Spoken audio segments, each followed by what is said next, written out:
How's it going, everybody? Welcome back to another episode of Garage Built Baits. I'm your host, Wyatt. You can check all of this stuff out. The main channel by our Lure Co. and Garage Built Baits podcast. All of those you can find TikTok, Instagram, YouTube. So go check them out, give them a follow, follow the podcast wherever you listen to your podcast. You can watch full length videos of the podcast on YouTube if, that's what floats your goat. But we have the latest episode with Boston Anglers and aka Matt, and such a cool dude, super nice dude. I was messaging him before this. He's like, "Do you want to re-record it?" I'm like, "No, this is like still good. Like we did it a while ago, but it's still good. It's still relevant." And but we had a good time on the podcast. There'll be a giveaway in the podcast. It'll probably be run over on Instagram, is what I'm thinking. That'll probably be the easiest part, but we'll get it figured out once the baits are here. But anyway, without further ado, Boston Anglers. So my name is Matt. I'm out here in Massachusetts. I own Boston Anglers. I'm mostly known for giant silicone crawfish. I do make a few other baits that I'm going to show at some point, but the crawfish seem to be blowing up. And yeah, that's what we do. But before we get too into it, so you're from Massachusetts. Sam Adams, does it live up to the hype or nah? No, Nah. no, no, not at all.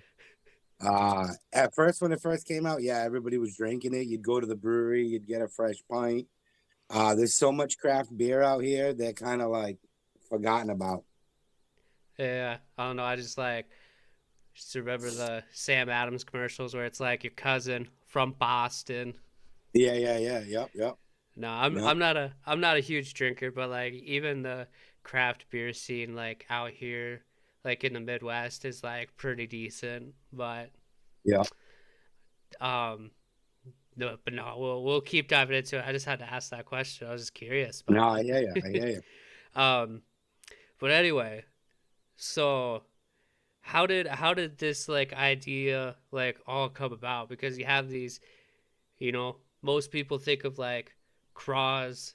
They don't, they think of maybe like a Strike King or something like that. Versus these are made out of silicone and super durable and everything. So how'd that idea come about? So I was fishing a craw from a guy out in California. I'd order like two or three at a time. He'd send them out 6-inch craw, very well made, durable, they'd last. And then all of a sudden he just disappeared.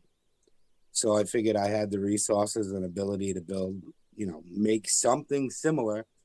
So a buddy of mine, I did a couple quick sketches, we modified it. A buddy of mine printed it, made a mold, and just started kind of going with it.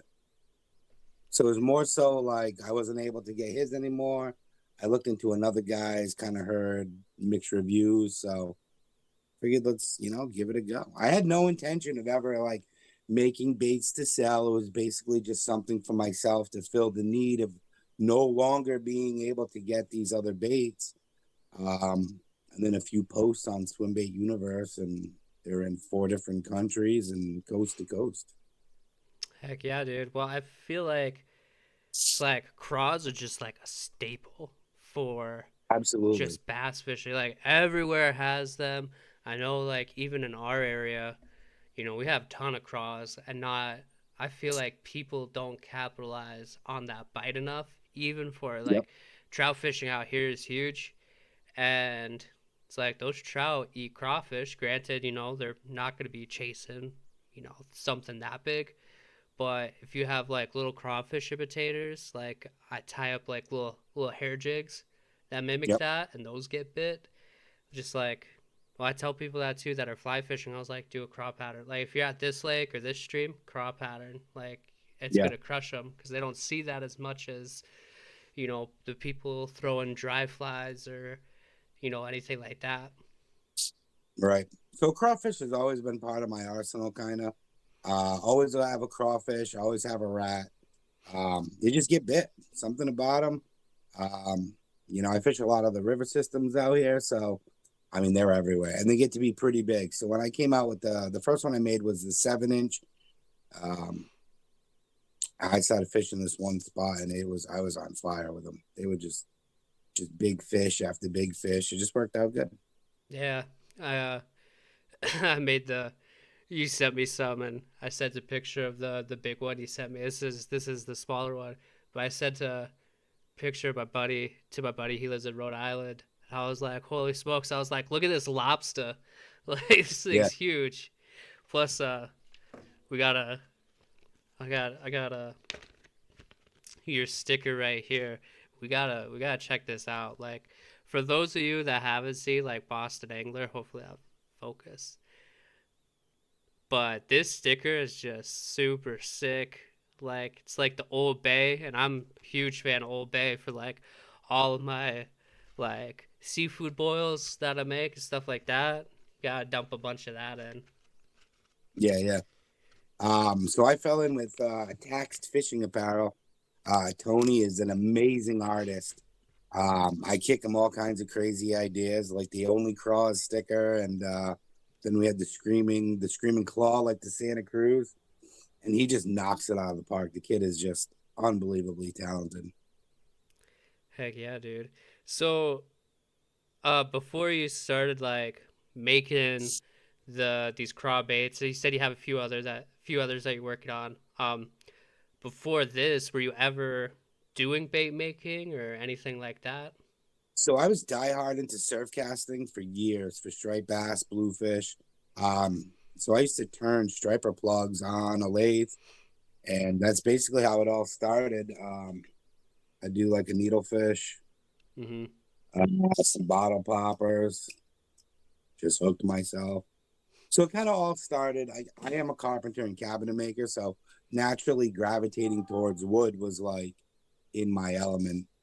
Um, had kids, couldn't really make it down. So I fished in Rhode Island, like your buddy. The beaches down there, so it's kind of a haul. And the Cape Cod Canal was getting that scene was just crowded. So that's when I really made the switch over to like largemouth all the time. Mm-hmm. Yeah, that's on my bucket list is like um a buddy in Rhode Island. He's like, we could, throw the kayaks in and go bass fishing, or he's like, if you wanna go surf cast for stripers, we could do that. It's like, dude, Oh yeah, it's like we should do that because I could throw in a kayak and bass fish around here, but I was like, I don't know, I wouldn't always get the opportunity to surf cast for striper, so that's on the bucket list to head up yeah, oh there yeah, and try to.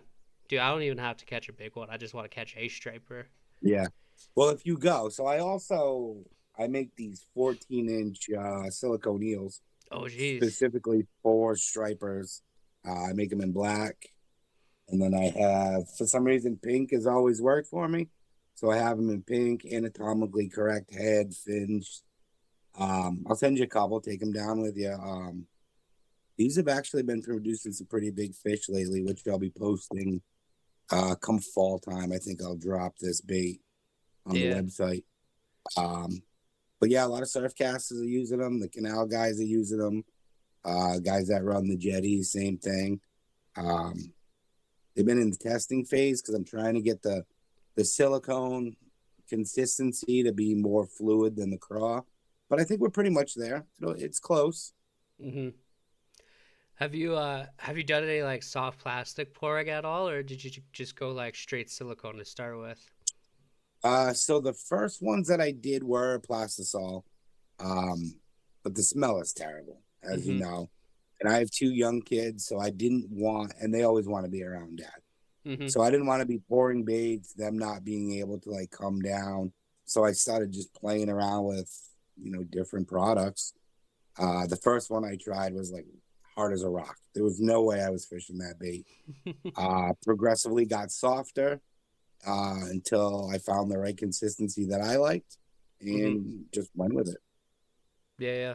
And like, cause these will like withstand just tons of Yeah, bass. they're pretty durable. I will say that. I mean, you can give them a good tug. Yeah. and the claws stay on. Um, I've never had anybody yet say that a claw fell off. And like I tell most guys, if a claw falls off or something happens, hit me up. I'll replace the bait for free. Oh, sick, dude.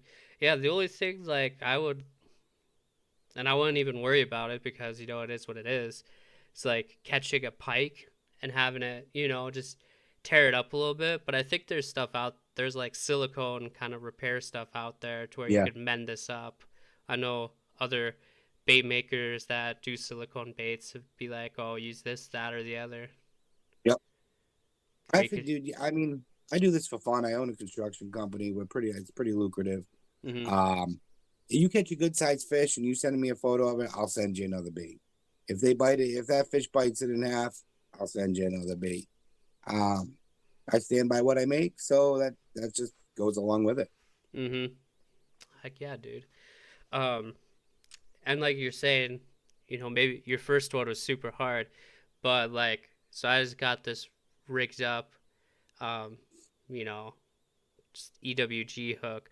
But yeah, there's like, it's not so stiff to where, with this EWG, there's a lot of give right there to Yeah. expose that hook point and drive it Yep. in. So I don't even feel like, you know, if I was to set the hook, I'd still give her the beans, but like, I don't think you have to get too crazy with it. I always just give it to gas. Like, swing for the fences and especially with the large, because the large, there's a lot more material there. Mm-hmm. Um, and I've lost quite a few fish on like a sloppy hook set. So when Mm-hmm. I feel something pick up on that large, I just swing for the fences. Yeah. If it's just like a tiny fish that's gonna come flying out of the air Oh just yeah. back at you. Yep. Yep. um, so I did get a fish. The I don't remember which one I fished because I don't get to fish as much as I'd like to, but I fished I believe it was this one, and yeah, I was super impressed with it. I don't know if I liked how, because I just had it just on a Texas rig. I think if I was to throw this again, I think I would do it on a free rig. I think that would Yeah. be, I think that would be the move. Just the little drop shot weight, and Yeah. Yeah. Yeah. I So a think lot that'd of be guys, so perfect. I send a ton of them out to California, the Salty Bastards crew. They fish the small ones. And one of the guys is doing like the Tokyo rig, like you said, for spotted bass, and he's crushing it like that. It's a pretty good rigging option. Oh yeah, for spotted bass like in the bay and stuff like that. Yeah. Yeah, dude, that's kind of like a cool way to like fish. It seems like because you see those for like spots and calicos, you see those dudes and they're in like a kelp forest, if you will, and catching bass like these saltwater bass like that. That just looks sick. Right. I it's also on the bucket list. There's too many fish that I just want to catch them all. Yeah. Oh yeah, without a doubt. I mean, I'm always dreaming of where I'm going next. March, supposed to go out to San Diego for the sport fishing show out there. Waterman's Collective and Salty Bastards are having me out, so they're gonna put me on some spotties, hopefully, and hopefully cross that off the list. No, that would be sick. I see dudes on like Swimbait Underground and Universe, so they're catching these spots or calicos on like big swim baits like, a DRT Ghost or a Canine and just all the other swim baits. And it looks pretty sweet. And apparently they fight super hard relative to how big they are. Yeah, right. Dude, that seems like it's any like saltwater fish though, because I don't know, saltwater fishing's kind of when you're from the middle of the country and you're able to go out and fish for saltwater, it's pretty sick. There's kind of nothing like it. Absolutely. Um, Surf casting too, when those stripers hit that whitewash, it's like it's just a rush of oxygen for them. So they hit that whitewash and it's like new life. They just take off all over again. So it's a good rush. The So me and my fiance we lived in Florida for a couple of years, and uh we we did some fishing from the beach, and I just kind of had like a just some shrimp on like a high-low rig, just casting from the beach, and we just had it set up, and I could see like my rod kind of like go a little bit. I was like, what? I was like, oh, just, I'll reel in, see if there's some weight there, or whatever. And there was some weight, but it wasn't a lot. And I was like, what the hell is this? Dude, I had like a freaking mollusk or a conch or whatever, just surrounding like my shrimp and eating it. I was like, that's my only catch from the beach. Because other than Yeah, that, we fished off like piers and stuff like that. But that was just kind of weird, for especially for a Midwest boy and you're catching a freaking, I don't know, just a little conch thing or whatever. It was goofy. right, right. I was Um, down in Sarasota for work earlier this year. I had a rod with me, and it was like every night I was like, I'm going fishing. It didn't happen. Next night, going fishing. Didn't happen. But oh man, it's one of those things. yeah, it's like lately I'm like, on my weekends, I'm like, oh, going, going out, gonna do this specifically. I'm gonna hit this spot for smallmouth, and then it's like, oh well, actually, I gotta do this at the house, or Yep. I Oh gotta yeah. do this, or we have somebody coming to fix something, so I gotta be around for that, and it's just one thing after the other. It's like, damn, I don't get to do what I want to do because of all this other bullshit Yeah, responsibilities that yeah. I have. Well, you add kids into the mix too, and it totally changes the dynamic. So that was like having kids was like huge into how I started basically just fishing at night. It was like 7:30, story time, put them to bed, and then it was like, come off. So I mainly fish at night. Rarely do I get to fish during the day. But yeah, it just seems to work for me with the schedule and everything like that. So it's cool. Well, it seems like you guys from, kind of that northeast New England area, you guys do a lot of night fishing, but also throw a lot of like, like you're saying, rats or, wakes. And you guys it just seems like that area crushes for nighttime fishing and throwing big wakes at night or just in general, especially when it's cold. Seems kind of Yeah. Oh yeah. outrageous. Yeah. So fishing usually runs, well, mine anyways. I usually fish right up till around December and then pick up again as early in March as I can. As long as there's no ice, I'll be out there. And I throw the rat a lot. So a lot of guys, and I'll wake it on top, early March and still get some pretty decent fish early on in the season. That's just wild to me. Um, cause you guys probably don't get like any good ice to like go out on and ice fish. Not that you'd want to anyway.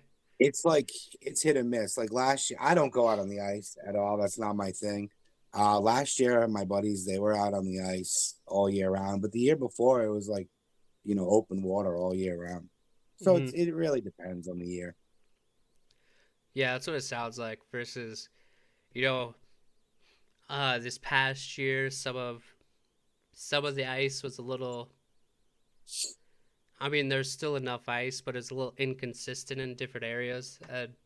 Some of these lakes around me, like there's this big reservoir, and it has like some natural current through it, so it's a little sketchy because the ice won't set up nearly as thick in those areas where you know you still have water moving. Yeah, But yeah, people are out. They're like 2 to 3 inches is safe ice where you can walk out and start fishing. But I'm like, yeah, it that's just doesn't fit right with uh, me. no. I was like, that's a little sketchy for my big fat ass. Like I ain't going out there Yeah, like yeah, that. I'm right there with you. But you go further up in like New Hampshire, like Lake Winnipesaukee, and they've got their hut set up. They're driving their truck out to the hut. Um, yeah, it's a hard pass. I'm good with that. Yeah, I went out. I went out just a couple. I think I went out just only one time last year, and oh, it was fucking cold. It was like -10 degrees with the wind blowing, and I was, out there all bundled up and, sitting there jigging a little thing. And I was getting some like little bites. So my buddy has a has a graph. Yeah. You drill a hole and you drop your little ball in. So I was like marking fish, and I was getting like some little bites, but I'm like, this is kind of stupid. I can't feel my hands. Yeah, yeah. Nah, it's too cold for me. I'll light a fire in the fireplace, hang out with the kids, come down in the basement here, make some baits, and just get ready for the next season. We do a lot of carp fishing too, so like I'll set the carp rods out on the alarms, bring the responder into the transducer rather, or whatever it's called, into the car, set the Netflix up on the tablet, and just kind of hope a carp takes it. If not, hang out with a buddy, watch a movie, and just call it a night. Yeah, it's like over in the UK. They're kind of carp fishing. They'll set up their little canopy and have their chairs and make Yep, some yep, tea, and yeah, they're just sitting there waiting for these carp to take their baits. yeah. My So we do have some pretty big carp out here. Charles River runs through most of Massachusetts. So they get up to like 25, 30 pounds. mhm. So it's a good time. my uh my buddy got onto a good carp bite um earlier in the summer, and he's like it's a lot of fun catching a carp on a fly rod.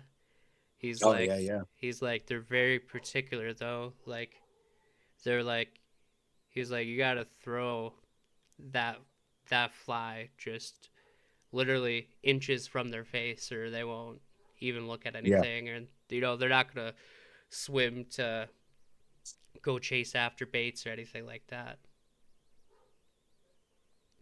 Although I have caught a carp in the mouth on a spoon. oh, Uh, really? yeah, it was real goofy. Me and one of my buddies were out fishing on a little river, and I was kind of like expecting if we're gonna catch anything, you know, throwing spoons, we're gonna catch some like a walleye or a pike or like even a catfish. Dude, I was because it bit. And I set the hook into it. It was real fighting, just real hard, just like really dogging me down. I'm like, all right, this is a pike. It's like kind of fighting a little different, but like it's real diving deep to try to dog me. And when I got pulled up, it was a carp, and the hooks were right in the mouth, like it was trying to eat it, and it broke off at the bank on a run, which kind of sucked. But it was just the goofiest experience like ever. It's like, because Yeah, it was yeah, like a pretty decent sized spoon too. Because I was like, I want to catch a big pike, yeah. but You occasionally see guys on like Swim Bait Universe, they catch him on a swim bait. It's like, how do they expect with that little mouth of theirs to eat a swim bait that big? But it happens. yeah, it's just I don't know. It's one of those goofy things too, because it's like these fish don't even have any teeth. They're just like it's like you're just gonna suck Yeah, that whole fish in and swallow it. It's just weird. yeah, yeah, yeah. Um, Uh, Me and my buddy we went out last week, and it's really interesting because in this like Black Hills, kind of Mount Rushmore area, the only fish native like out here to our streams and everything like that, because like trout came later and trout got stocked, and it's great trout fishing like fishing area now, but it's like the only native fish out here are mountain suckers. And so he caught a couple like 13, 15 inch suckers that he was sight fishing. And it was just sweet. They like really put up a fight. They're just like a goofy looking fish. yeah, they have that bottom mouth They on have them, right? bottom, and it kind of extends out a little bit. Yeah, Uh, but yeah, they're just like all swimming together. And he had a little jig with like a wax worm on it. He was just like put it right in front of their face, and they'd come around and suck it up. Then it was yeah, on. It was real cool though. I was like, that would be like kind of a cool color for a bait, because I don't know, they're not like super pretty or anything, but I was like, that's just good color for a bait out here would be one of those suckers or creek chubs. We have tons of those out here. yeah. Natural forage too. Well, yeah, exactly. Um, I don't know. I'm always kind of like match the hatch, but then I'm, tend to throw maybe some crazy colors as well. Yeah. When I pour the crawfish too, I always try and come up with like just like flashy colors. So a lot of guys like, oh, I want something natural. So I show them what I have, and they're like, oh, I'll take the cotton candy one. It's like you just said you wanted something natural, and here you are with like pink and yellow, but they get bid on them. So as long as they're happy, I'm happy. No, exactly. And I think like this color, like with the brown, like brown red and the red flake, Yeah, I was like, this is a great color. This looks kind of exactly like what's going on in my area. But right, right. a lot of our craws too, because I've found claws on the bank and stuff like that, or they're kind of green blue. So Yeah, I was like, that'd be pretty cool too, or kind of the bright reds in the springtime, yeah. Oh yeah, stuff we like got that. some. I got some bright reds, and then some orange as well. Yeah. Why don't you show everybody the different sizes that you have of the craw? So this is the 7 inch. It's a little big, a little intimidating, but that's it in all its glory. 7 inches. Then we have the 5.5, which is, in my opinion, my go-to. If I'm going to fish one of my craws, I always go with the 5.5. We have the 4.5 as well. A lot of guys cut them down, put them on a jig, skirted jig, fish them that way. Tokyo rig, like we talked about. And then I have this tiny little 3 inch as well. All Yeah. made of silicone, all colors available in every size. BostonAnglers.com or direct through my DMs. Mhm. DMs I prefer. So if you're gonna order some, go through the DMs. This way here I don't have to charge sales tax or anything like that. Mhm.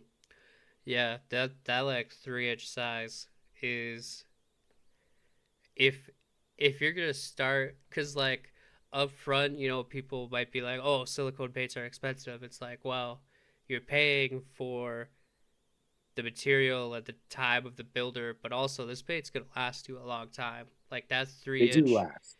yeah, that's like that 3-inch silicone bait is gonna last you a lot of fish versus, if you're on a good craw bite and you're using, you know, whatever soft plastic craw like tickles your fancy. It's like you're gonna go through packs of those versus you throw Right. that same bait over and over and over again. So the 3 inch, they come in a 4 pack for $12. Um, I guarantee it's the only pack of those you'll need all season, given the stretch on them. The 4.5s come in a 2 pack for 20. The 5.5 is one for 25. And then the big guy, I just reduced the price from 40 down to 35. So 7 inch craw, $35. Mm-hmm. Come the 7 comes with screw locks too, extended screw locks for those EWG hooks, just so you can get more bite on it. Kind of feel like the tiny little 1/2 inch long doesn't sit in there well enough on a bait that size. So I send a 3/4 inch screw lock along with the bait, and then every fisherman loves stickers, so 3 or 4 stickers with every bait. Mm-hmm. Yeah, these are badass stickers too. They're super sweet. Yeah, definitely. Like I said, Dax does an awesome job. I come up with a crazy idea, and within a day, it's like, yeah, check this out, and it's like spot on. No, that's sweet, dude. And then we'll get into the details of the giveaway. I said we just throw it in there randomly.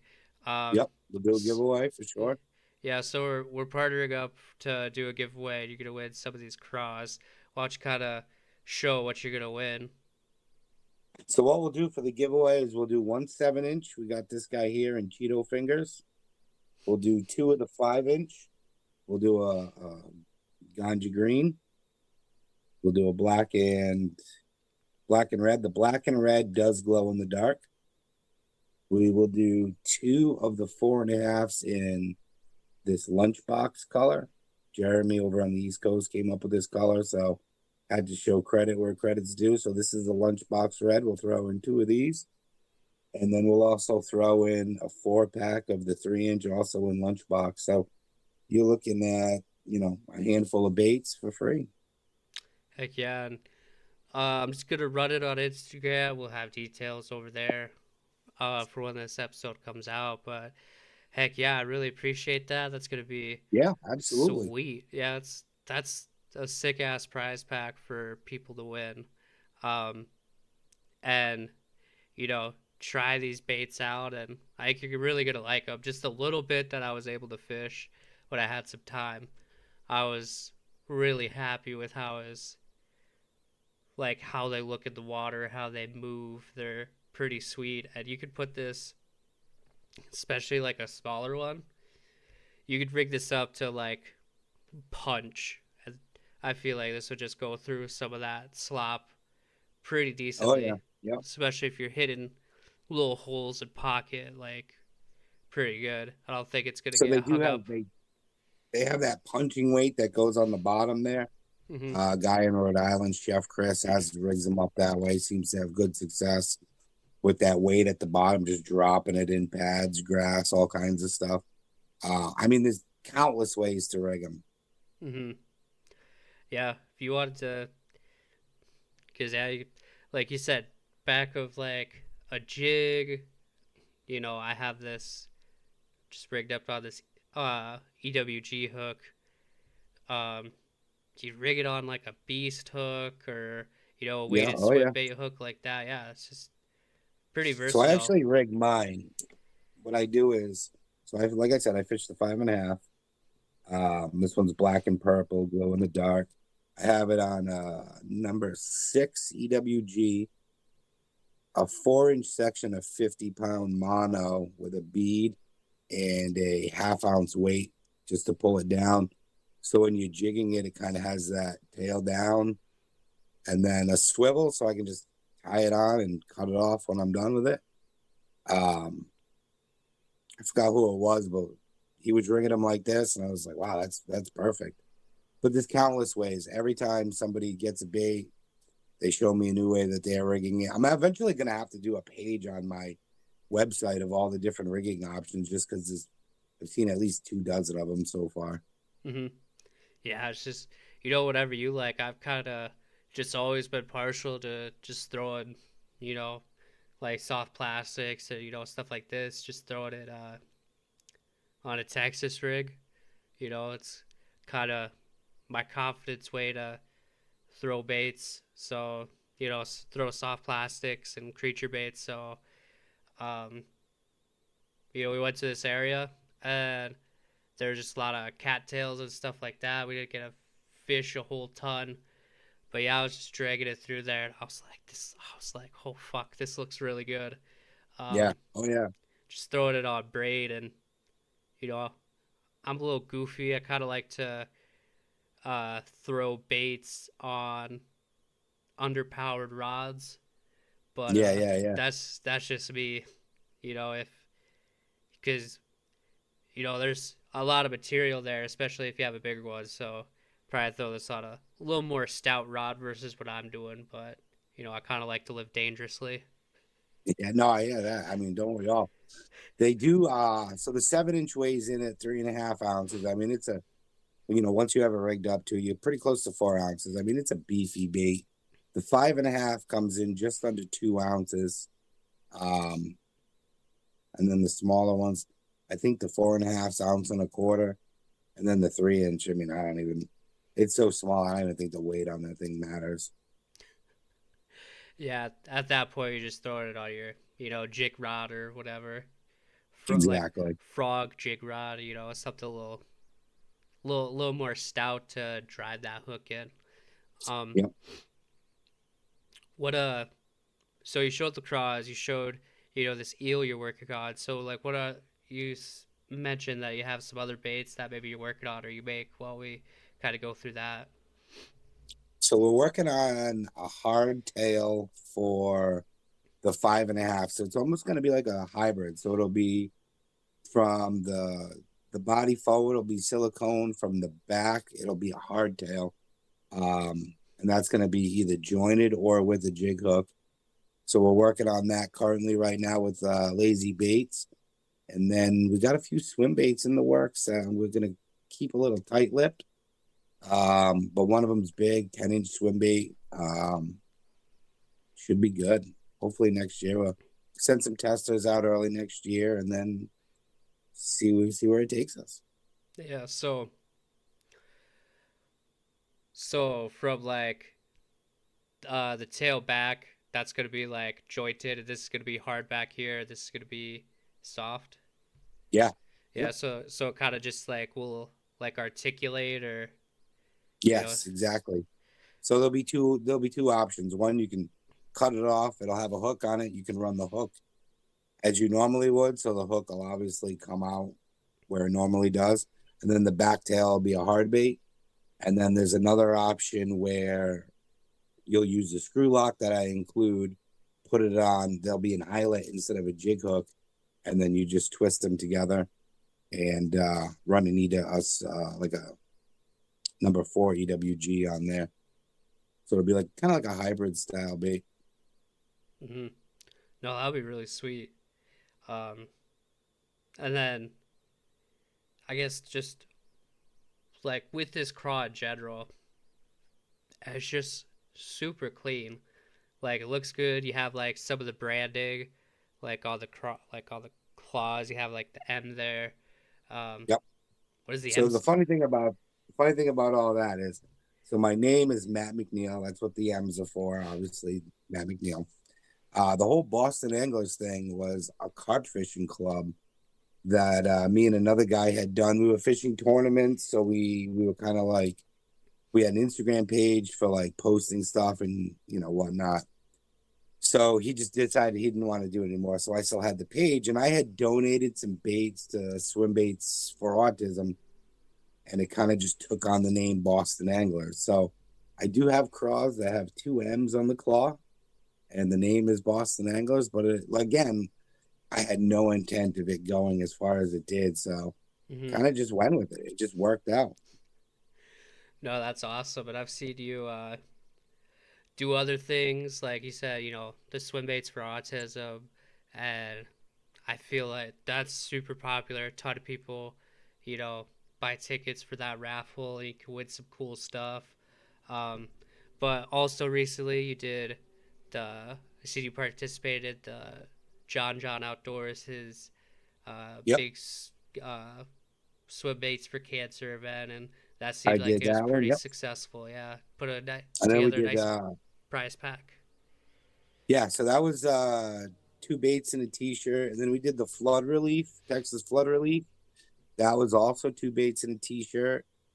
Gus is doing another end of summer sizzler, I think he's calling it. We got some baits in there. Always donating. Like I said, my construction company does well. This is all for fun. So like let's just give back. It's all about the community. Let's give back to the community. Um, just for a good cause. All about the charities. Heck yeah, this and like bait makers and swim baits, big baits could be like super supportive community when it wants to be.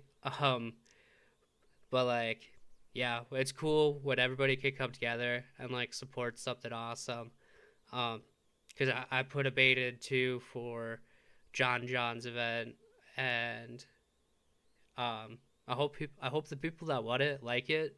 It's I did a Abu Garcia 175 F or whatever. It's kind of like a tiny clash, but Yeah. um, little bit different. It has like some different lip and tail options, but it's kind of like a really sweet JDM bait.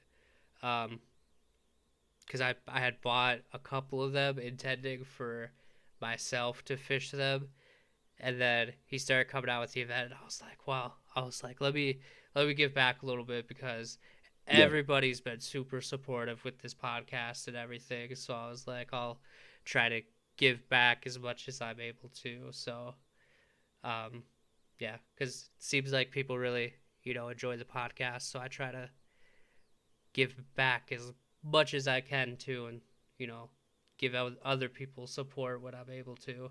Absolutely. And the community, especially for like the swim baits for autism, the community really comes together for those. And it's just great to be part of that. Mm, yeah, yeah, because it's like even if you don't win anything, you know, like your money's going to something cool, and it's like, yeah, Right.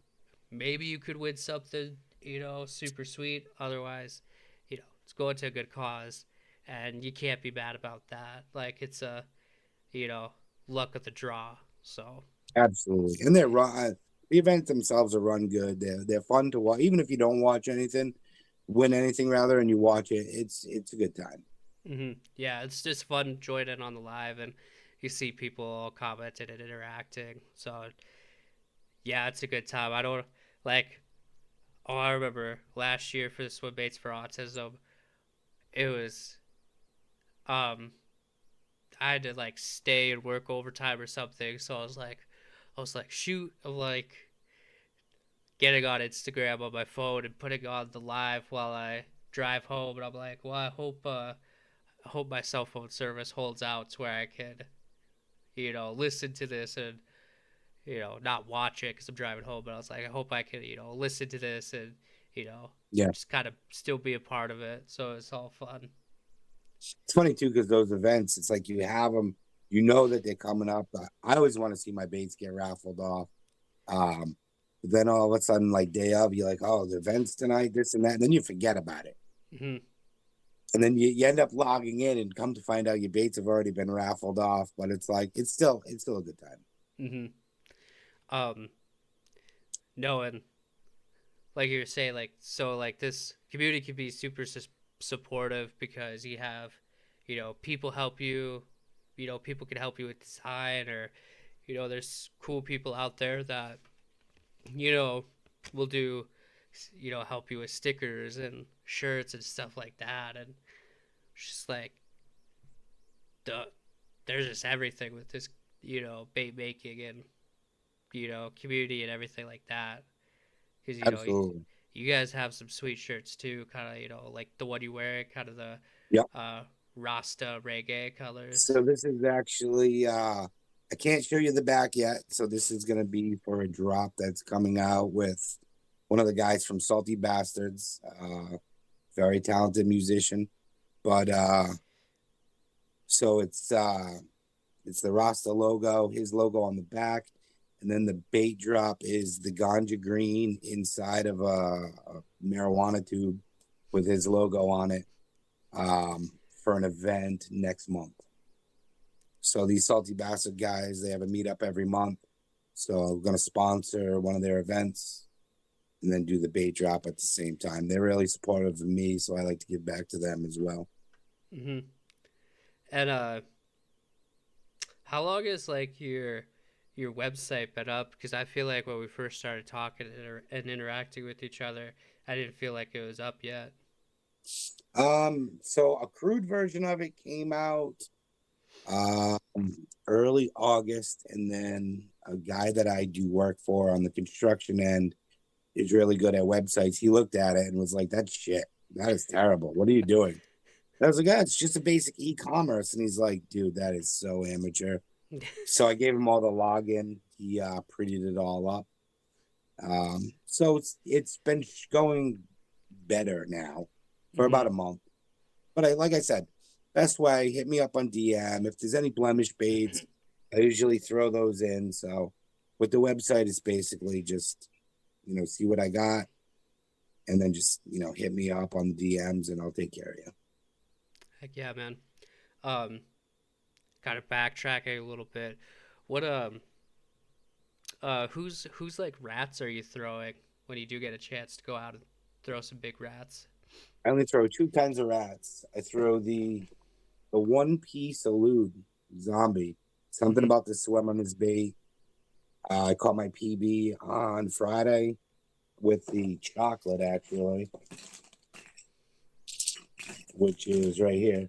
So chocolate 2 piece. Love this bait. Got a new PB Friday, 9 pounds on it. And then the action of the elude. These are my two go-to rats. I will also throw the 610 baits. I don't remember which one it is, the rigatoni rat. Mm-hmm.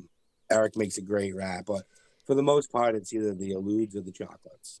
Mm-hmm. Yeah, I just got a here. It's just right back there. I have a. I just got 610. I just got a BFS like mouse. It's kind of sick.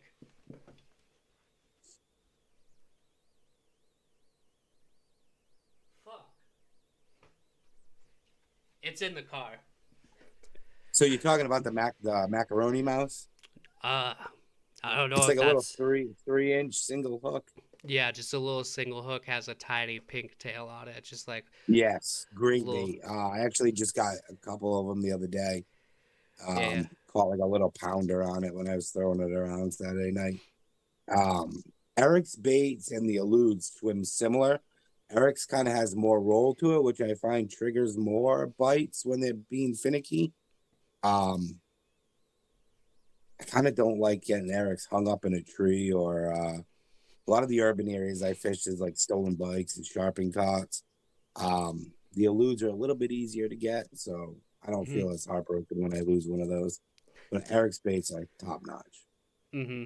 Yeah, I had him on the podcast. We talked, and one thing I said to him, I was like, this is because he has an art background. I was like, yeah, you could tell, like, with how you sculpt these baits, they're pretty sick. And he's working on that big mink one or whatever. Yes, I Dude, do. it's I do have one of those coming. I'm gonna freaking, definitely put that to the test. yeah, freaking monster bait. I was like, Yeah, I don't even have a rod to throw anything that big, but I'm super excited about that little BFS mouse because, like, we have brown trout, and I was like, I feel like I kind of missed out on trying to catch them at night on a mouse, but I was like, I'll still go out and to these streams, wait around, throw that mouse around because those right. bigger brown trout can be pretty aggressive, and they'll hit swim like even big rainbows will hit swim baits because I've caught rainbows on a depths 115, or they'll hit big spitter baits that I'm throwing, stuff like that. They can be pretty aggressive. It's Yeah, kind of a grind to for my area. It's a little bit of a grind to catch them on a like a depths 115 or a Gracely finesse shat, but dude, it's pretty sweet. You'll get tons of follows, but it's pretty sweet to see them just follow a bait and just wolf pack it. You'll see five just following and swiping at it. yeah. I've never caught a trout. Never been trout fishing. Always got was either stripers or bass, and then I fell into the carp thing. And try at some point, I'm gonna have to, cross it off the list. Yeah, it's like, oh, depending on how you do it, it's a different kind of fishing. Like a lot of the trout around here stocked, uh, or like if you really try to go after some like there's like places out here where they'll like have some natural spawning and reproduce, and some of the trout out here are more successful at it. Like some brown trout in certain areas are pretty successful at reproducing. Brook trout out here are pretty successful at reproducing in some of these streams and creeks. But yeah, they can be super aggressive or they'll be super finicky, and no matter what you throw at them, they'll look at it but they'll just not commit. Oh yeah, Um, Usually like spring and fall, it'll it'll be really good. And I feel like I talk about this every podcast, but those damn lake trout, I'm gonna fucking catch one from the bank on a swim bait this fall. Like I will make the fucking time to do it this year. I saw somebody recently on Instagram, a local kid to Mass, targeting Lakers somewhere local, and he was getting them on like I want to say like a go-to swim bait and maybe one of the DRTs, but he was finding them. He was on them. Yeah, there's this guy out here in Wyoming. He's pretty active on um Universe and everything. I can't. Like his name's Ben. He's been on like Scales and Tails podcast, but he does like some BFS for trout, but he'll also like throw swim baits for trout, and he catches them, on like a TK and stuff like that. So, Yeah, yeah, yeah. but they're like pretty big trout. Um, I was talking to my boss, and I was like, "Yeah, I want to catch like a 24-inch brown trout this year." And he's like, "All right." What's your like PB brown trout so far? He's like, "It's very doable out here." Because he's this world class like fly fishing guy. Used to be a guide up in Alaska and stuff like that. Um, and he was like, "So what's your PB trout so far?" I'm like, "Oh, like 12 inches from like out in the Rockies." I was like, "I haven't even caught one out here yet, just because I don't hit those areas very much with them." And he's like, "All right." He's like, "Maybe let's." He's like, "Let's walk before we sprint." He's like, "Maybe let's try to connect you with, a 15, then we'll go 18, 20. We'll just work our way up Yeah, versus, work up to it. yeah, it's like versus let's not go out to these areas right away with these bigger brown trout." He's like, try to, let's walk before we run, uh, versus, um, like my PB rainbow is like in like that 20-inch range. So it's like next step for that would probably looking for that 2 footer, that 24-incher. Definitely. Um, I know one area where I'm really looking forward to throwing this is at one of our reservoirs because you get like 20 feet of visibility. And I feel like a Laker would probably eat this because there's a lot of craws out there too. Yeah. That'll just That's some give it, pretty good visibility. yeah, it's insane, but it's also a little bit of a double-edged sword. So I try to have very, if I'm out there fishing, I'm also thinking about, it's like, okay, these fish can maybe also see me, or they can see movement on the bank real good. So Right. it's like maybe I'll try to be behind something or crouch down, or I'll don't wear any bright colors, very Yep. kind of muted colors. So I don't know, it's kind of some stuff that you have to think about because it's like, all right, I see these fish swimming through this canal. It's like when you move quickly or start walking, those fish take off. It's like they Yeah. see that movement and they're gone. I can So relate to that. So a lot of like the night fishing and everything with the headlamp on, when I'm walking up to the spot, it's like I'm always trying to like turn it off, not draw any light to the water kind of thing. So it's kind of similar. But our water is always just dirty, dark, brown, gray. Some lakes are like reddish colored water. Um, and a lot of the places I fish, they don't get any deeper than like 8, 10 feet at the most. And you're talking like 20-foot visibility. So Jeff, um, Punk Rock Baits, he fishes the Craw a lot, and he was showing me a video, and it was like this thing was dropping down. I was like, there's no way I would ever see a bait that far down in the water column just because it's so dirty. mm-hmm. No, that's like the thing with when I was living in Florida. Um, so Florida, super dirty, freaking sweet tea looking water, and Yeah,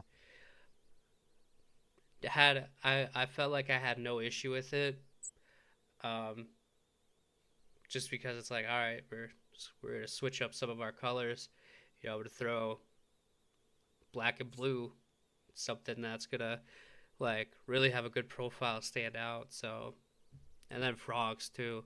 Loved throwing a frog when I was in Florida, and then just flipping, just flipping around. Used to throw missile baits, D-bomb quite a bit, yep, so I'd throw that or Florida. I feel like Florida and Texas, some of those southern states are just throwing a worm is super big. So, um, the Zoom. What is it? I think it's cutter tail worm or whatever. It's basically a stick bait, but then it has a flat tail with a little slit on it.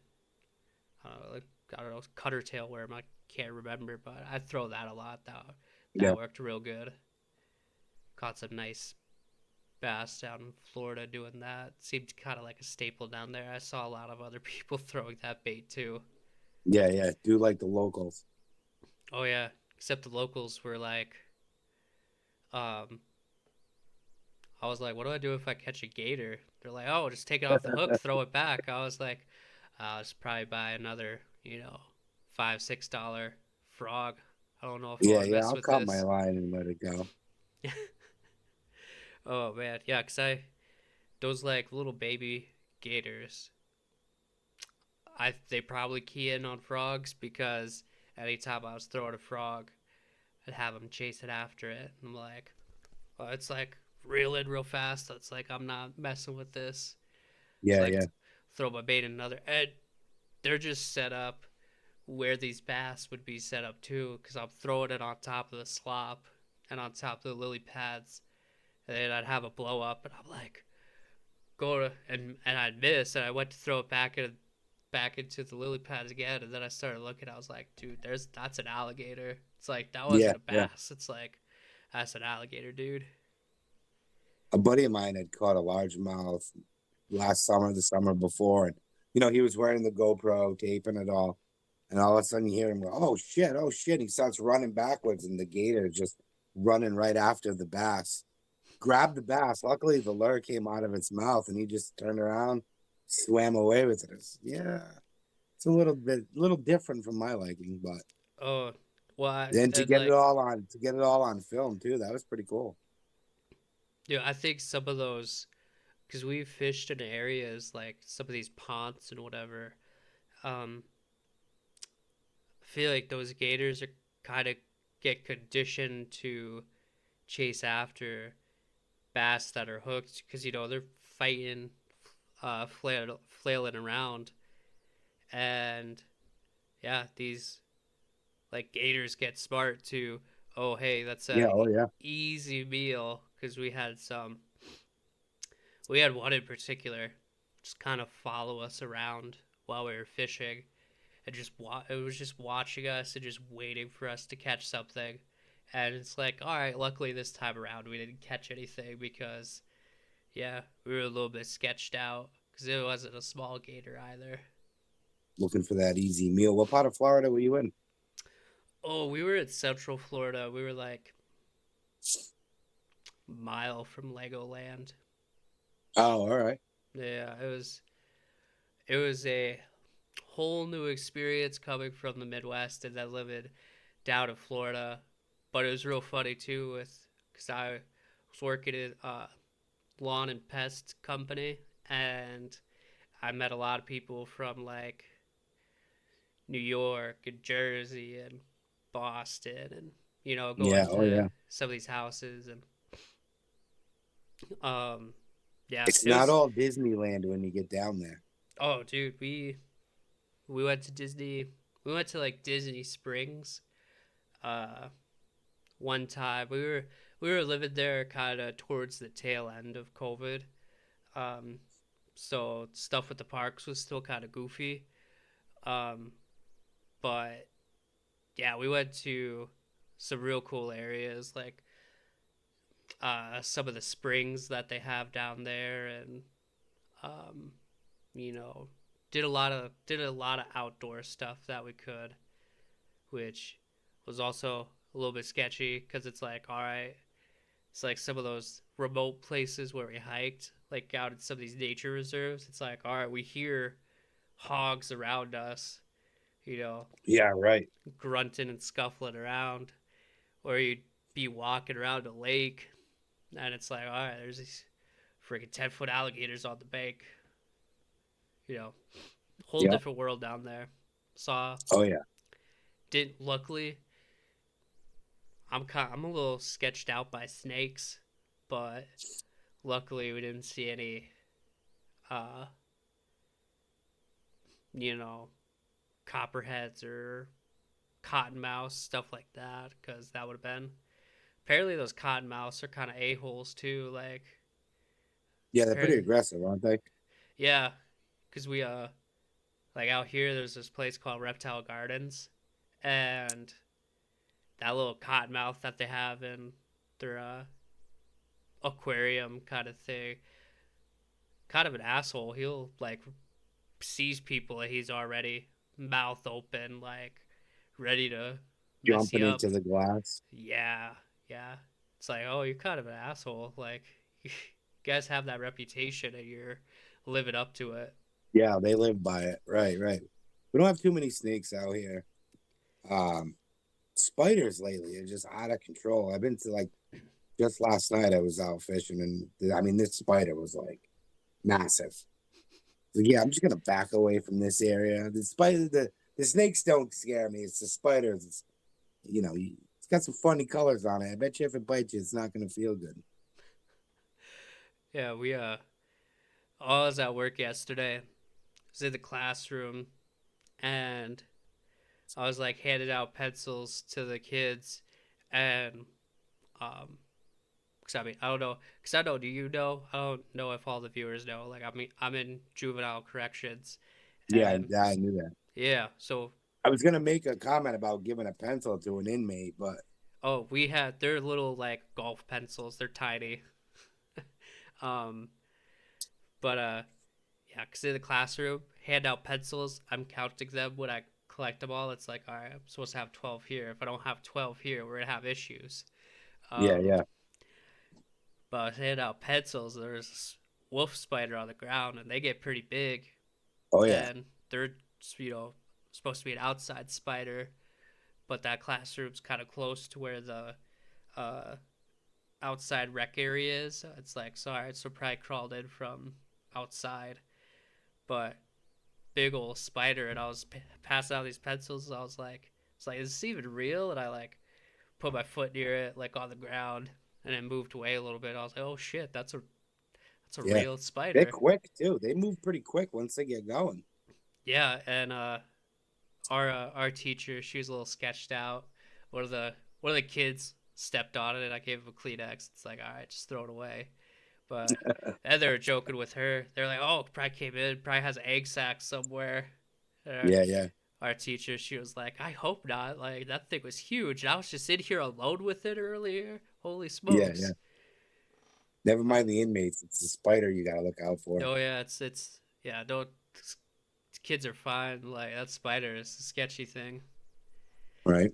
I so yesterday when I went in, one of the we were in gym, and one of the kids was like, "Oh hey, like you trimmed your beard or whatever," and he like got his finger real close to my face. I just swatted away, and he's just freaking little tiny kid. I swatted away, and when I swatted his hand away, because I was like, "Don't touch me," and I like swatted his hand, and it came back, smacked him in the face. He was like, "Oh, what the fuck?" I was like, "Oh, sorry. You just have a freaking little limp pool noodle arm.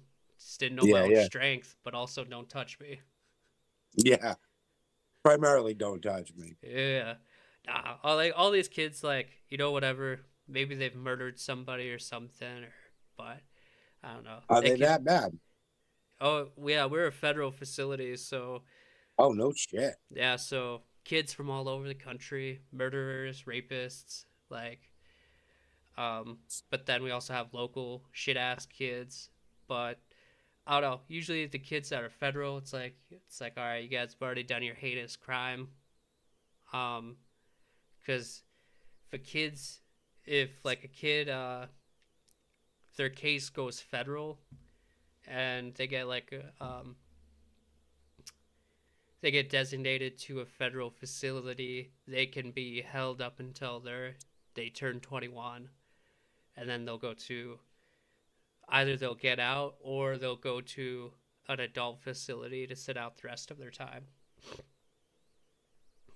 And the federal kids, they're like we were at an adult facility before this, and then we came to this like we're a max juvenile facility, and they're like this place sucks. Like you get more like there's like more stuff to do and like more commissary and stuff like that at these adult facilities.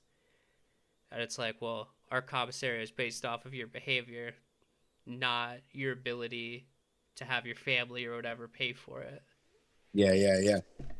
It just sounds wrong, like a maximum juvenile facility. Like, what's wrong with America that we need a place like that? Yeah, it's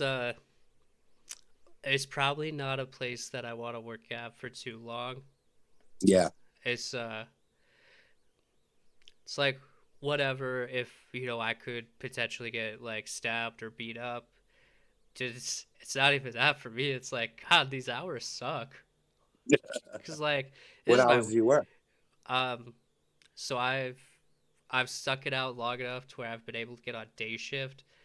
It's like all right, so those hours are better, but my weekend is still shitty. My weekend is the middle of the week, so Oh, yeah, that's right. Today's your day off. yeah. So it's one of those things where it's like all right, my hours are better, but I don't have any matching days off with my fiance, so we get our nights together now versus we didn't earlier. Right. But now it's like, well, we don't have any actual days off together, so Together. Yeah, yeah. that's like the shitty part about everything. Because otherwise, you know, uh, the behaviors, whatever.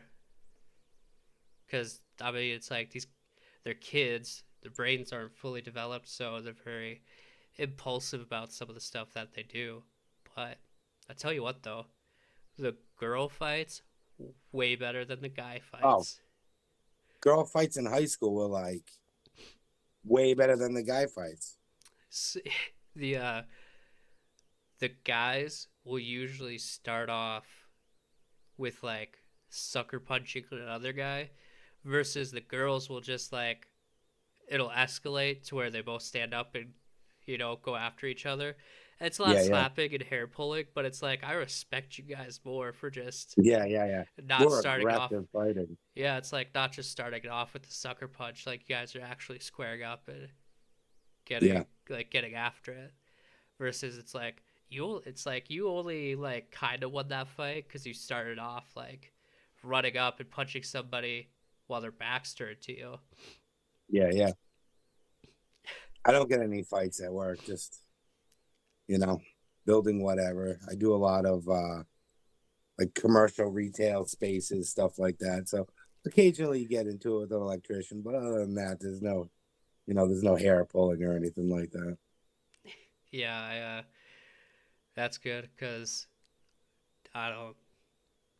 Um, yeah, it's when you first start the job, you're just always on edge. You're always looking for like shit to go down, and now it's like you. Since I've been there longer, it's like all right, I recognize like these signs of when things are gonna go south, Yeah, yeah. um, stuff like that, and we're a facility where we have since we're a max facility, we have certain officers that are trained to carry tasers, and then everybody carries pepper spray. And then to carry the pepper spray, you also have to be pepper sprayed. Granted, you don't have like asthma or a heart condition. That shit's no joke. We carry Oh, I some bet. high octane shit, and it's no joke. It's rugged, and it's a good deterrent for the kids as well because it's not like when you get pepper sprayed and you get it all washed off, it's not like then the burning stops. Like once you get it washed off, it continues to burn Yeah. Oh, for yeah. a long time after that. So that's a good deterrent for the kids, especially if they've never been sprayed before. They kind of think twice about stuff. Yeah. And it's like, all right, when you go and you shower the next day, it reactivates and you start burning again. Oh, wow. Yeah, it's rugged. Yeah, that's the hard lesson learned. It's like it's a good deterrent, and like early on in my career where I had more. bad behaviors and the kids wanting to act up, um, and have fights, or they're um, not doing what they're supposed to. Like if they don't go back to their room, it's like, all right, we're. I always tell the kids now, I was like, this ends in one way. It ends with you back in your room, and it doesn't matter. Do so like when I say kids, maybe people imagine like little kids. It's like no, we have full grown like adults there that are federal, like Yeah. 6 foot, 300 pound men. It's like it's like this only ends one way though. It ends with you back in your room, but you get to pick how you want to be taken back to your room. You can either walk back, or we can help you back to your room. Yeah, yeah. After I cover you in pepper spray. Yeah, and I'm more apt to let that, because the more it's on you, the better the effect. So I'm more likely to be like, well, you're back in your room. You can try to wash it off yourself, but you're actually gonna need, you know, Dawn dish soap is kind of the best for that because it's oil based. Um, so I'm like, I'm more likely to take my time with getting you new clothes and the Dawn dish soap and stuff like that. It's like so you'd sit in it. You could think about the consequences of your actions a little more. Yeah, yeah, yeah. Um, I'm not an ass. I don't feel like I'm an asshole, but it's like, um, I set the reputation that you don't wanna mess around on my shift because I'm gonna paint you orange. Yeah, yeah, yeah. Um, They gotta learn, right? the more you fuck around, the more you find out. That's it, dude. Fuck around and find out.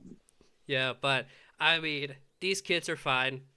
Some of the ones that have committed the most heinous crimes are my favorite. It's like, oh, Really? yeah, it's like, oh, you chopped a dude's head off with a machete while you were high on meth. I was like, oh, that's crazy. But Yeah, yeah, yeah. it's like you're sober now and you're chill, so and so we have school. They're required to go to school unless they've graduated. And the benefit of that, I've seen a lot of kids graduate, um, get their GED, and some of the kids have said during their graduation parties, they're like, it's a good thing I came to prison because otherwise I wouldn't have gotten my GED or my high school diploma. So that's there's There's an like upside to it. yeah, there's an upside to it, and it's really, it can be rewarding, but it's also disheartening when you see the same kids come in over and over again and Yeah. continue to escalate their crimes. But um, it's a good career for people that want to start in law enforcement because you can jump off into, if you want to go um, like patrol and be a police officer. It's a good Is that stepping your stone. plan? I don't even know what I want to do anymore. Dude, I just want to fish full time. Yeah. Don't we all? Yeah, I haven't figured out how to do that yet. Got the YouTube and the podcast that keeps me busy, but none of them make any money yet. So Right, right, right. yeah, but eventually, I joke with my fiance. I was like, I don't think this thing's gonna get as big as Rogan, but if I could make a couple bucks on it, that'd Yeah. help offset some of my time and money that I put into it. Right, for sure. Um, I noticed you have some Dunkin' that you're sipping on. Is that kind of the Hey, I'm go-to in. coffee? Yeah. Well, we're in Massachusetts, you know. Um, yeah, all coffee. I mean, I love coffee, so I figured before we came on, I'd run up the street. I had to go out to the job site this morning, so on the way back, I stopped, grabbed one. But yeah, always go with the Dunkin'. I do like Starbucks too, but yeah, Mm-hmm. big coffee fan, being in the trades and whatnot. Yeah. Are you getting into the pumpkin spice season yet? No, if it doesn't taste like coffee, I'm not drinking it. But so it's funny, like it was early August and I rolled up to get a coffee and it was like pumpkin spice is back. And I was like, The leaves haven't even turned yet. Yeah, That's like a, pumpkin's not even ready to be picked. And here they are, like pumpkin donuts, pumpkin munchkins, pumpkin muffins, pumpkin coffee. I'm like, this is out of hand. You yeah. haven't seen any pumpkin beer at the liquor stores yet, but that's right around the corner. The um, it's like yeah, it's still 80 degrees out and pumpkin spice is starting. Yeah. Oh, yeah. Yep. Um, one thing that's kind of the start of like summer in my area is when um there's this beer company called Leinenkugels, and they're out Oh, of yeah. Wisconsin. When the summer shandies start rolling around, it's like, all right, it's getting into summertime. Yeah. Oh, yeah. We drink those a lot. Yeah, I'm focusing on my health this year, so I haven't been drinking or anything. Yeah. But Yeah. Yeah. when the summer shandies rolled around, I was like, oh shoot! I was like, that sounds delicious. But I was So like, in Rhode Island, they have Dell's Lemonade, which is like a soft frozen lemonade. And they teamed up with Narragansett Beer. Now they do like the Dell's Shandy, which is similar to the Leinenkugels, way more like lemon forward, but always a good summer sipper. heck yeah! I when so you're not when you go to Dunkin', you're not trying to get any of the kind of out there, frappuccino or anything like Nope, that. nope. Black iced coffee. That's it. hmm Dude, when we lived in Florida, we liked going to Dunkin' because you get big old iced coffee for a good price, Yep. and we tried pumpkin spice for the first time when we were down there. Got big iced pumpkin spice coffee or latte or whatever. And for me, I love pumpkin pie, in the fall time, but the pumpkin spice, it's not for me. Yeah, no. I was actually talking about I got my daughter's munchkins the other day. We were going somewhere and my wife pulled one out. She's like, "Oh, look, pumpkin." And I said, I can eat pumpkin in any forms. I can eat a pumpkin itself, but I just cannot drink it. It's something that tastes like pumpkin. It's just wrong on too many levels. hmm My my older brothers, they like the pumpkin pie blizzard from Dairy Queen. Oh, DQ, yeah, yeah. Yeah, but so that's really good. But it's like if I don't want to drink my pumpkin, it's like I'll have a pumpkin bar, or pumpkin pie, something like that, or a pumpkin donut even. But yeah, the pumpkin spice, I haven't No, gotten on the hype no, train with it. I'm right there with you. Can't do it. um, when you're out and you're fishing. So like a lot of your fishing, is that like from the bank on a boat, kayak? What's it looking like? So this year, because business has been so busy, a lot of shore pounding. Normally it's from a kayak. But this year primarily it's just, like I said, put them to bed, get out there, do some shore pounding for an hour or two. On the weekends, maybe get like 4 or 5 hours, but yeah, this year the kayak has not gotten wet at all. Mm-hmm. That's it's kind of how it's been for me, just with it being busy and everything. Um, the one time that we were really gonna get our kayak out and go out, go fish, I had this like go to the spot where it has big trout and has largemouth and uh, just in the middle of nowhere. I got a camping spot for us, and we were gonna camp out in our tent and have a good time, do the whole thing, roasted weenies, s'mores, but also head out on the kayak, get out onto this little lake. And so we drive up there. It's an hour on kind of rough gravel road, and I have the kayak on top of my Jeep, and because we had a big tandem kayak, but we I sold it here not long ago, and we get to this spot. I get set up and everything. Don't take the kayak down yet. My girl's like, "Let's go get an ice cream sandwich from the camp store." I was like, "All right, sounds delicious." And when we're walking back after we're done eating our ice cream sandwiches, this car pulls up, and their splash guard is like hanging down and just dragging, just scooping gravel up, just making a just a racket. So try to be nice to everybody that I see. So I stop and uh, they stop at the stop sign and they roll their windows down. I'm like, hey, you guys, splash guard is dragging. And they're like, hi, Wyatt. And I'm like, oh, fuck. I was like, who are these people? And then I started looking, and it's like, because these kids are like, oh, you don't remember me from this housing unit and this room number? And I was like, oh, fuck. I was like, I started looking, and the light bulb goes off, and I'm like, just turned around. I walked away, and my fiance's like, well, we're leaving now, and I'm like, I agree with you. They see our camp Yeah, spot, like, and these aren't nice kids. And yeah, yeah, yeah, yeah. the worst part is it's the middle of fucking nowhere, and I'm trying to decompress from this job that I have, and here you little fuckers are. Yeah, rolling up on me. Yeah, it's like I can't even enjoy my, time away from this place because you guys are everywhere, even out in the Yeah, middle of yeah, nowhere at this lake. yeah, So, yeah, we just packed up and went. But, I talked about it with my supervisors and a couple of my deputy sheriff buddies, and they're like, yeah, that was probably the right thing to do. yeah. Oh yeah. It's like, I don't let's know if get, I'd be comfortable well, no. sleeping at night.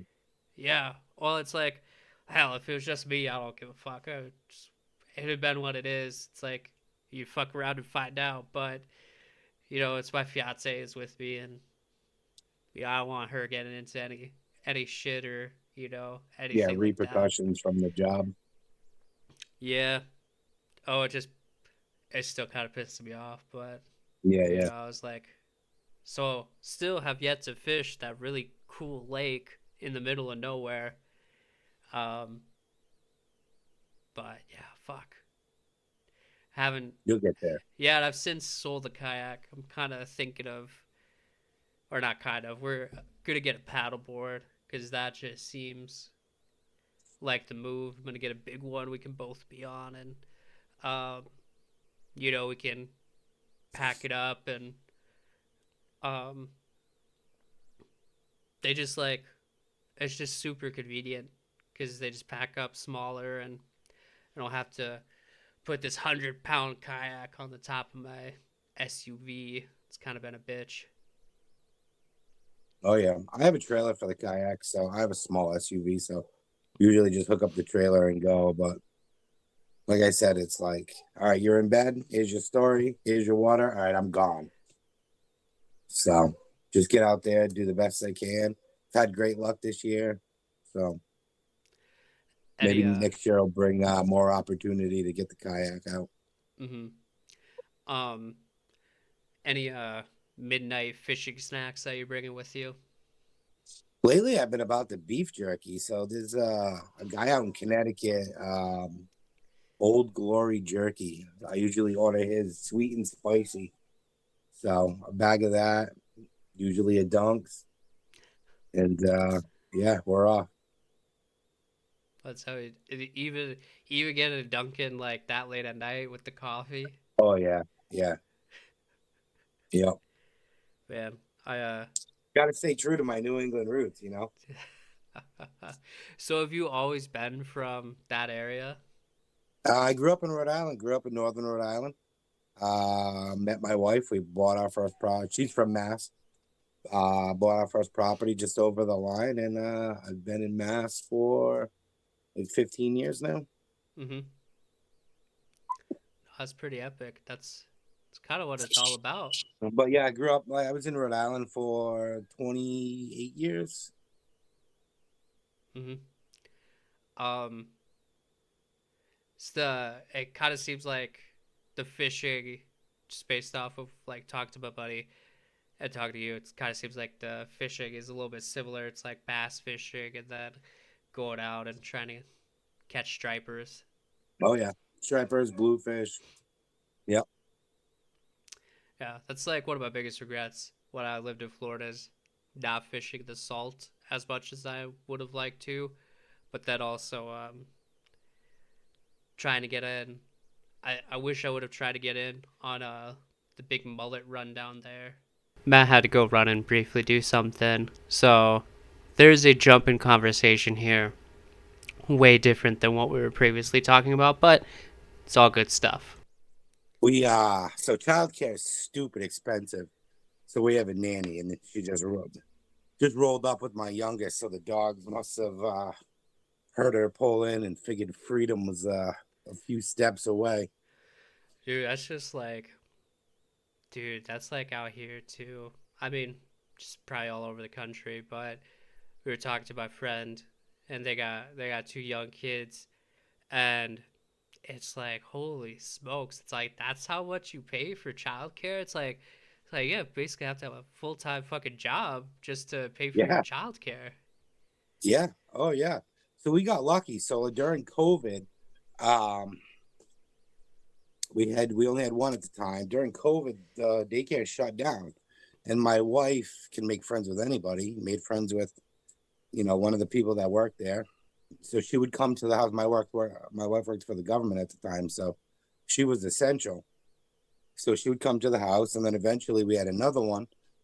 Price shot up again. It was like, why don't you just come and work for us? We'll pay you like X amount. Turned out it was like a $5 an hour raise for her, a little to, well, unbeknownst to us, like she wasn't making shit. So, it just works out perfect.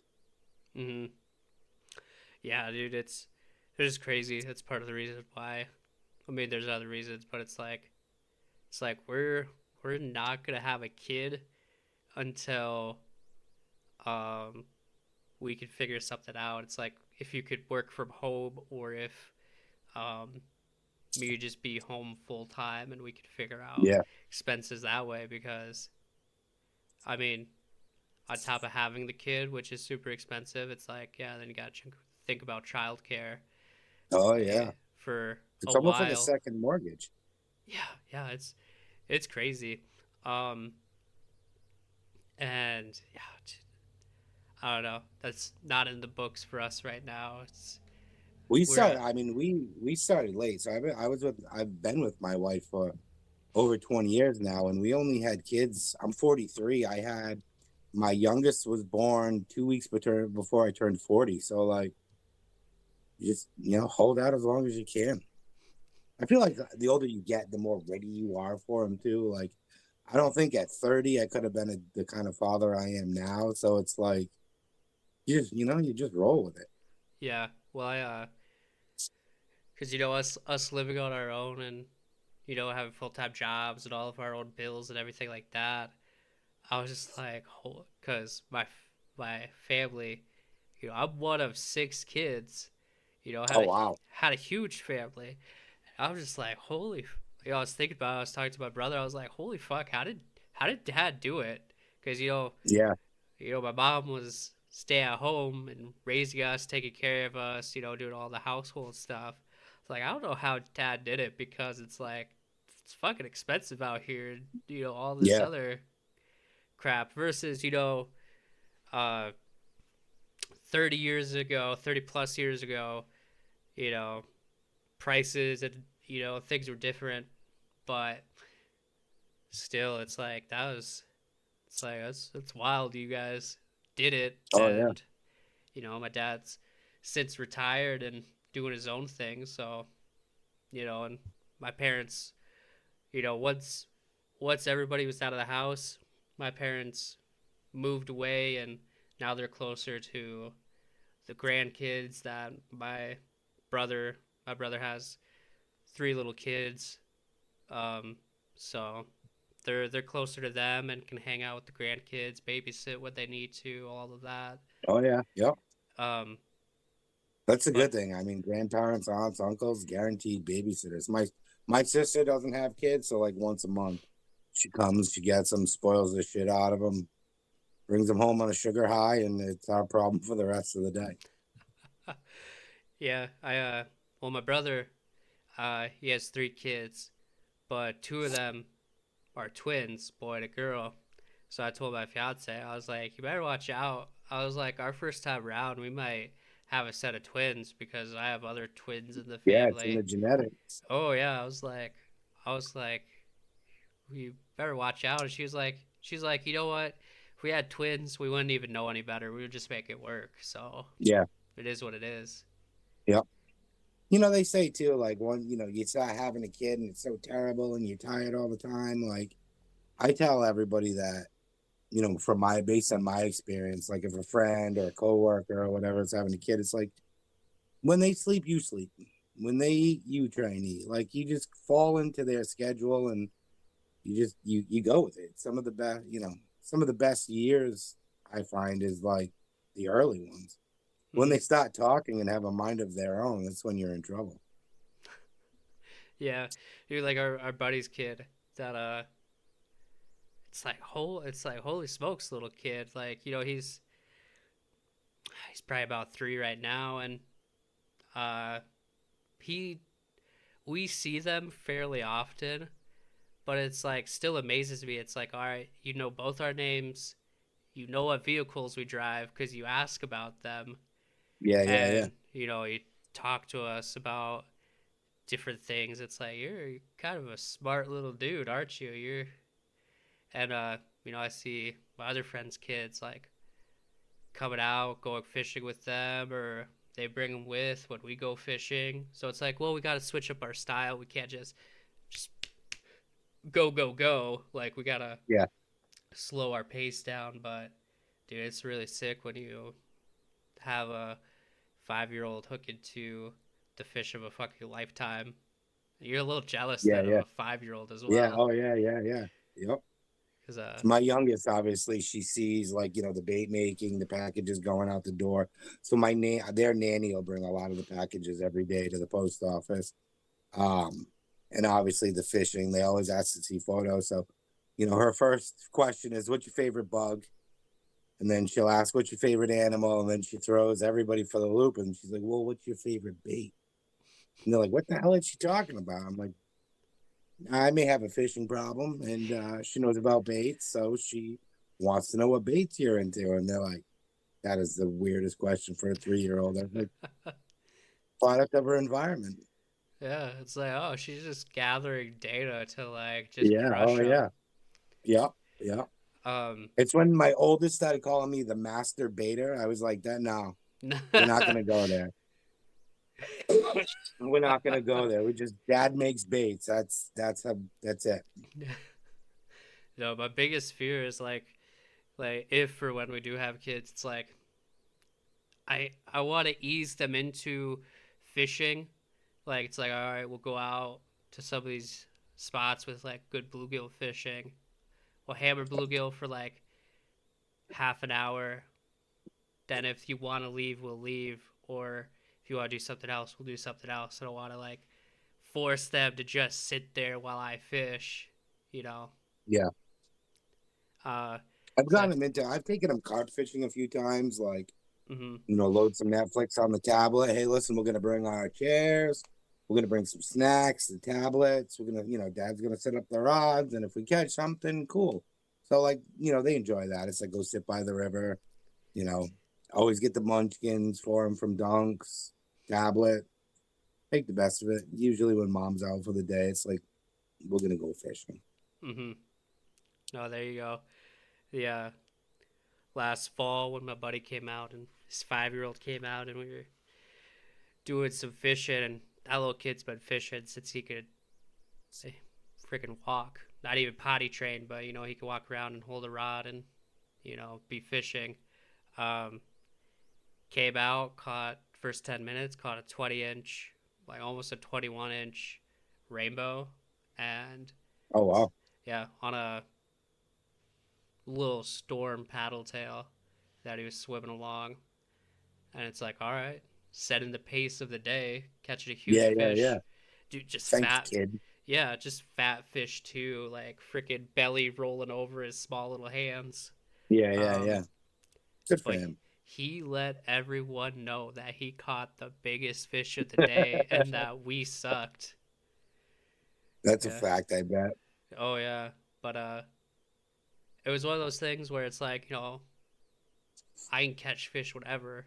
I if I wanted to, I could probably fish as much as I wanted to, but um just seeing him catch fish and I was showing him different stuff that I do. It's like the BFS. It's like